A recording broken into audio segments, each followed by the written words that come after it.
ETF index mutual funds నేర్చుకుని stock మార్కెట్లో రాణించాలనుకుంటున్నారా? వెంటనే ఈ నెంబర్కి కాల్ చేయండి. నమస్తే, వెల్కమ్ టు సుమన్ టీవీ. నేను విష్ణు. ప్రస్తుతంతో పాటు సర్టిఫైడ్ ఫైనాన్షియల్ ప్లానర్ అండ్ పైసల ముచ్చట్లు మనీ మంత్రదండం పుస్తక రచయిత ఎం రామ్ ప్రసాద్ గారు ఉన్నారు. వారితో మాట్లాడదాం. సార్ రామ్ ప్రసాద్ గారు నమస్తే. సార్ నమస్తే అండి విష్ణు గారు. సో రామ్ ప్రసాద్ గారు, మీకు ఆల్మోస్ట్ ఇప్పటి వరకు ఎగ్జిస్టింగ్ క్లయింట్స్ ఒక 2000 మంది ఉంటారు కదా? అవును. అంటే మీరు 2000 మందితో మాట్లాడేశారు ఆల్రెడీ. 2000 ఫ్యామిలీస్తో 2000 ఫ్యామిలీస్తో మాట్లాడేశారు కదా? సో జనరల్గా మీరు గమనించిన పెద్ద ఫైనాన్షియల్ మిస్టేక్ ఏంటి ఈ 2000 కుటుంబాలలో? అంటే అరే ఏంటి ప్రతి ఒక్కరు ఇలాంటి తప్పే చేస్తున్నారు, ఎందుకు ఇలాంటి తప్పు చేస్తున్నారు అని మీరు ఫీల్ అయిన సందర్భం ఏది? డబ్బు విషయం, డబ్బుని మేనేజ్ చేసుకునే విషయంలో సరిగా నాకేం కావాలో తెలుసుకోకపోవటం. చాలా మంది ఇంతకుముందు గత వీడియోలో చెప్పినట్టుగానే they're asset rich and cash poor, primarily అది. దానివల్ల they are living poor and going to die rich. అందరూ డబ్బు ఇంత టార్గెట్ పెడతాను కానీ టైం టార్గెట్ పెట్టట్లేదు. నేను అందరికీ చెప్పేది ఏంటంటే, మీరు డబ్బును టార్గెట్ చేయకండి, టైం టార్గెట్ చేయండి. టైంని టార్గెట్ అంటే మీ భవిష్యత్తుని ఈరోజు కొని పెట్టుకోండి, పాకెట్ భవిష్యత్తుని కొనుక్కోండి, డబ్బును కూడబెట్టదు. ఇప్పుడు ఒక వ్యక్తికి నెలకి 50,000 ఖర్చు ఉంటే, 40 ఏళ్ళ వయసు ఉంటే, ఇంకొక 50 ఏళ్ళు బ్రతాడు అనుకుంటే 90 ఏళ్ళ వరకు, ఆ 90 ఏళ్ళ వరకు ఎంత కావాలో ఖర్చుల నిమిత్తం అంత ఉంటే యువర్ డన్, చాలు. ఇంకా డబ్బులు ఉడకాల్సిన అవసరం లేదు, ఎక్కువ రిటర్న్స్ అవసరం లేదు.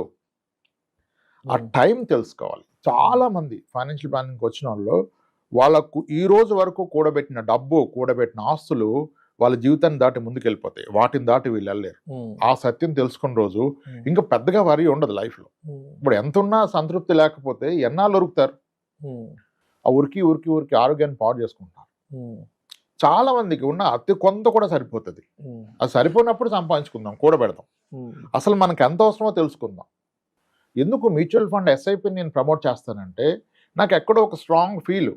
30,000 ఖర్చున్న వ్యక్తి 30,000 నెలకి ఎస్ఐపి చేస్తే, టెక్నికల్లీ అతను ప్రతి నెల ఒక భవిష్యత్ మంత్ కొని పెట్టుకున్నాడు పాకెట్లో అని. అలా ఎన్నెళ్ళు ఉంటే అది యువర్ బయింగ్ టైం. ఫ్రీడమ్ అంటే టైం, పైసలు కాదు. ఇప్పుడు నా పర్సనల్ టైం నాకు లేకుండా ఎన్ని కోట్లు ఉంటే ఏముంది? మీరు టైంని కొనుక్కోండి. One should live in his terms. ఎవరో డిక్టేట్ చేసిందని మనది కాదు, మన టర్మ్స్లో నేను ఇలా బ్రతకదలుచుకున్నా, ఇలా బ్రతకగలను అనే అంత డబ్బు ఉంటే యువర్ ది రిచెస్ట్ గాయ్. అమ్మని కాదు, మీరే రిచ్. జీవితకాలం తినడానికి సరిపడా ఉంది, నాకు నచ్చిన పని చేసుకోగలను అన్నతను అంబానీ కన్నా రిచ్. అంబానీ ఎలా రిచ్ అవుతాడు కదా? ఆట ఆపకపోతే ఎప్పటికి అవ్వదు కదా. అవును కదా, మిలియనేర్ బిలియనేర్ ట్రిలియనేర్ సున్నాలు లెక్క పెట్టుకోవడం సరిపోదు మనకి, ఎందుకు కదా అంటారు. ప్రతి ఒక్కరికి పర్సనల్ ఫైనాన్షియల్ ప్లాన్ వేరు, అతని బాధ్యతలు వేరు, స్థితిగతులు వేరు, ఆధారపడ్డ వాళ్ళు వేరు, అతనుకున్న అవకాశాలు, అతని స్కిల్ కూడా ఇంపార్టెంటే కదా. ఒకరికున్న స్కిల్ ఇంకొకరికి రాదు. ఇతనుకున్న దాంట్లో బెస్ట్ ఏం చేయగలని తెలుసుకోవడమే ప్లానింగ్. మనకున్న రిసోర్సెస్లో అన్నిటికంటే ముందుగా ఇప్పటి వరకు కూడబెట్టిన ఆస్తుల్ని ప్రొటెక్ట్ చేయాలంటే ఇన్సూరెన్స్లు, తర్వాత భవిష్యత్ అవసరాలకి ఎంత కావాలో ఒక లెక్క, దట్ ఈస్ వాట్ ఇన్ఫ్లేషన్. ద్రవ్యోల్బణం, ఇన్ఫ్లేషన్ తలవకుండా ఒక ఇన్సూరెన్స్ ప్లానింగ్ చేయలేరు, ఒక ఇన్వెస్ట్మెంట్ ప్లాన్ చేయలేరు. అది చాలా సింపుల్ వర్డ్ అనుకుంటారు కానీ దట్స్ ది బిగ్గెస్ట్ వర్డ్. దాన్ని ఎగ్జాక్ట్గా తెలుసుకోవాలి. వాళ్ళు తెలుసుకున్న పక్షంలో ఏమీ చేయలేదు. ఇంకా ప్లానింగ్ లేదు. అసలు నాకు ఎంత అవుద్దో రిటైర్మెంట్కి తగిలినప్పుడు ఇంక నేనేం ప్లాన్ చేస్తాను? We are failing to plan, not to achieve. చాలామంది అదే ప్లాన్ చేయడానికే ఫెయిల్ అవుతున్నారు, అచీవ్ చేసేదానికి ఫెయిల్ అవ్వట్లేదు. అంటే సరైన విషయం తెలుసుకోకుండా నా అండర్స్టాండింగ్ రాంగ్ ఉండి ఇంక నేనేం చేస్తాను? చాలామంది ఆ స్టేజ్లో ఉన్నారు. అర్థమవుతుంది, మనం చెప్తాం అసెట్స్ ఏంటి, లైబిలిటీస్ ఏంటి, అసలు ఎంత అవసరం, ఆ రోజు నిజంగా అందుబాటులోకి వస్తుంది, అది తెలుసుకోరు. అది చెప్పాము, చాలా నేర్చుకున్నాం. అదే ఇప్పుడు కొంతమందికి ప్రాబ్లమే లేదు, ప్రాబ్లం అనుకుంటున్నారు. అసలు ప్రాబ్లం ఎక్కడ ఉంది అక్కడ కదా? ఎవరికి ఉన్నది వాళ్ళ ప్రాబ్లం అనుకుంటారు. ఇప్పుడు ఇంతమందితో రెగ్యులర్గా డీల్ చేస్తుంటారు, 2000 కుటుంబాలతో మాట్లాడారు. అంటే మీ ఆలోచన విధానానికి వచ్చేప్పటికే, మీ పర్సెప్షను, మీ ఆలోచన దృక్పథంకి వచ్చేటప్పటికే ఒక 4-5 సంవత్సరాలకి ముందు రామ్ ప్రసాద్ గారి ఆలోచన విధానానికి ఇప్పుడు రామ్ ప్రసాద్ గారి ఆలోచన విధానం తేడా ఏంటంటే, 4 ఏళ్ల ముందు అసలు రాంప్రసాద్ గారు ఎక్కడున్నారు, ఇప్పుడు ఎక్కడున్నారు ఆలోచనల పరంగా? దాని గురించి ఒక వ్యక్తి సడన్ గా వచ్చి నా కారుని గట్టిగా గుద్దాడు అనుకోండి, నేను ఫస్ట్ కార్ దిగి సార్ మీకు ఏమైనా ఇబ్బంది అయిందా, అవలేదా, ఓకే మీకేం తెలలేదు కార్కే కదా, తప్ప అయింది అయినా సరే అండి అని చెప్పి వెళ్ళిపోవటమే. కానీ అక్కడ గొడవ పెట్టుకుని సాధించగలిగింది ఏం లేదు కదా. ఇప్పుడు మీకు కూడా ఒకసారి డిస్కషన్ చేశా, ఫోన్లు ఎత్తట్లేదని ఒక ఆయన బూతులు పెట్టాడు మెసేజ్. మొన్న అసలు నాకు పంపించారు మీరు, దారుణంగా అతను దుర్భాషలాడి ఫోన్ ఎత్తట్లేదు, ఇంత బలుప అసలు అవి చదవడానికి కూడా అవకాశం లేని మాటల్ని అతను తిట్టాడు, బూతులు తిట్టాడు, భయంకరమైన బూతులు. అసలు నేను పెట్టా, బ్రదర్ నాకు టైం లేదు ఈరోజు సాయంత్రం ఫ్రీగా ఉంటా కాల్ చేయని మాడదంటే మళ్ళీ ఆయన ఫోన్ చేయలేదు. అదే చూస్తే కోపం వస్తుంది అనుకుంటారు కానీ అంటే అందరినీ కలిసాక విషయాలు తెలిసే సార్. నాకు ఒక బాధ ఉంటుంది రాంప్రసాద్ గారు, ఈ 4 సంవత్సరాల్లో విష్ణు రాంప్రసాద్ కూర్చొని మాట్లాడుకుంది మంచి విషయాలే, ఏ సినిమా ముచ్చట్లో రాజకీయాల ముచ్చట్లో ఇక్కడ కూర్చొని మాట్లాడలేదు. జనాల జీవితాలని మెరుగుపరిచే విషయాలు, వాళ్ళ ఆర్థిక స్థితిగతుల్ని మెరుగుపరచగల విషయాలే మాట్లాడాం. ఇక్కడ కూర్చొని మాట్లాడిన ప్రతి మాట చాలా విలువైంది, చాలా నిజాయితీగా మాట్లాడాం. ఎక్కడా కూడా వృధా అయిన విషయాలు, అసందర్భ ప్రేలాపనలు, అధిక ప్రసంగ ప్రేలాపనలు ఎప్పుడు మనం మాట్లాడుకోలేదు. ఇక్కడ కూర్చొని మాట్లాడింది ఒక కుటుంబానికి మంచి జరగాలి, సమాజానికి మంచి జరగాలి అయ్యే మాట్లాడుకున్నాం. మంచి విషయాలు మాత్రమే మనం ఆడుకున్నాం. కానీ వాటికి కూడా జనాలు కొంతమంది రకరకాల మాటలు తిడతారు, బూతు మాటలు పెడుతుంటారు, ఇంకోటి ఏదో అంటారు. అంటే ఏం వస్తుందో మిమ్మల్ని నన్ను కూర్చొని బూతు మాటలు తిడితే నాకు అర్థం కాదు. మనమేమి ఏదో కొత్త సినిమా రిలీజ్కి సంబంధించిన మాటలు, కొత్త సినిమా రివ్యూ మాట్లాడుకోలేదు కదా, ఏదో బయట పాడైపోయిన రాజకీయాల గురించి మాట్లాడుకోలేదు కదా, ఇంకేదో మీ ఇంట్లో జరిగిన ఫంక్షన్ గురించో మా ఇంట్లో జరిగిన ఫంక్షన్ గురించి మాట్లాడుకోలేదు, డబ్బుల గురించి మాట్లాడుకుంటున్నాం, మన జీవితాలను ఎలా మెరుగుపరచుకోవాలో మాట్లాడుకుంటున్నాం కదా. చాలా మంది బ్యాడ్ కామెంట్స్ పెడుతుంటారు కదా, ఎప్పుడైనా ఇంట్లో వాళ్ళు చూసి చెప్పిన సందర్భాలు, ఎందుకండి ఇలాంటి వీడియోలు చేస్తున్నారు, ఎందుకు చెప్పడం, ఎంత మంచి విషయాలు చెప్పినా ఈ జనాలు బురద చల్లుతూనే ఉంటారు అని మీ ఇంట్లో మీరు మాట్లాడుకున్న సందర్భం ఎప్పుడన్నా ఉందా? నా ఆఫీస్ అంతా నా ఇలాగే, నా ఆఫీస్లో మా ఎంప్లాయీస్ అంతా చూసి చెప్తారు సార్ ఇలా పెట్టారు అని. వదిలేస్తాను.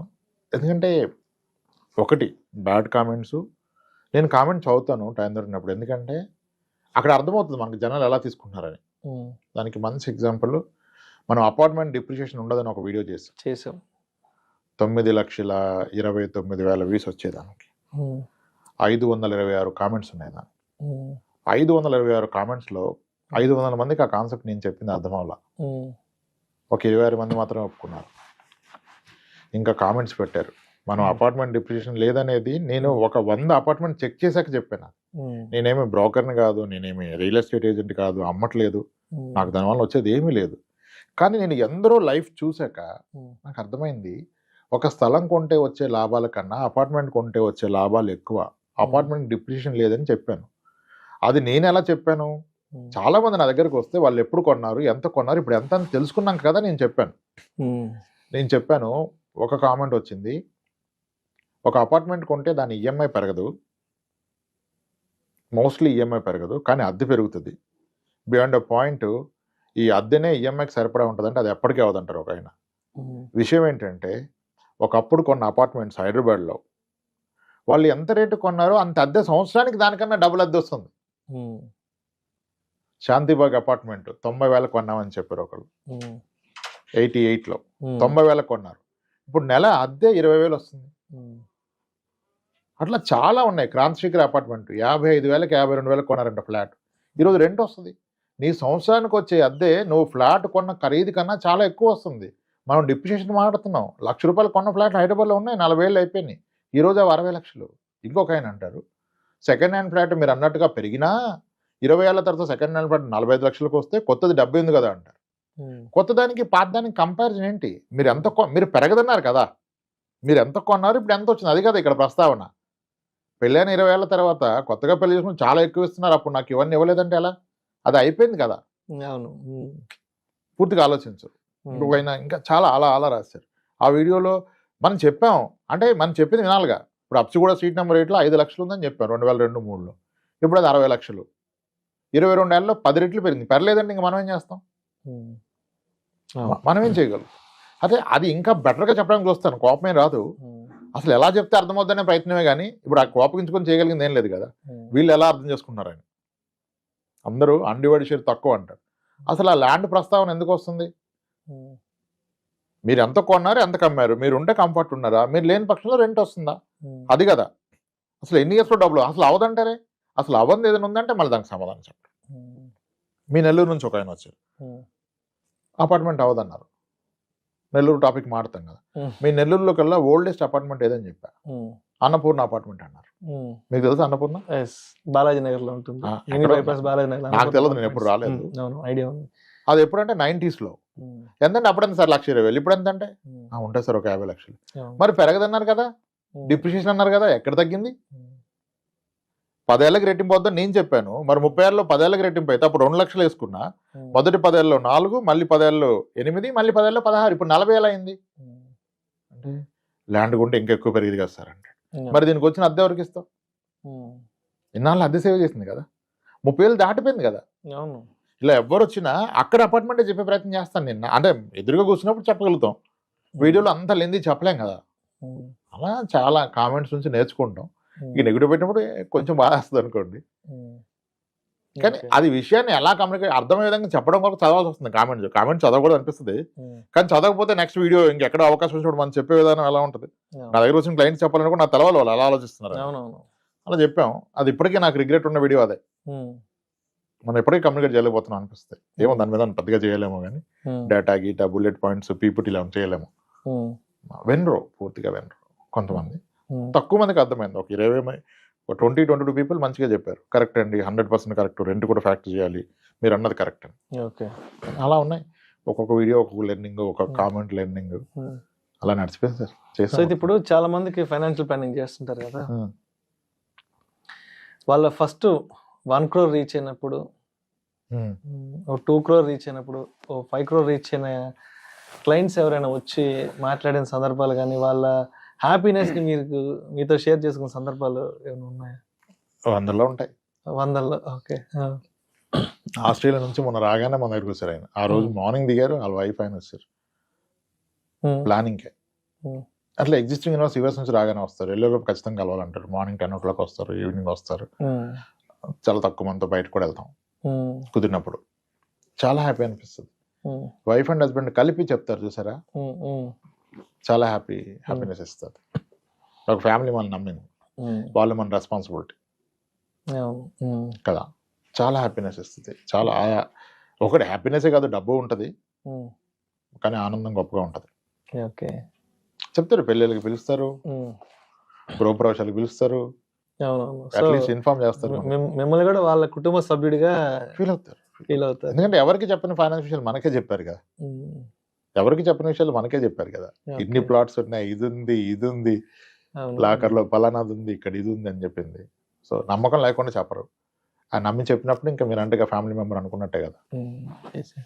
మనము ఒక 2 years బ్యాక్ 100 episodes కంప్లీట్ చేసేసాం.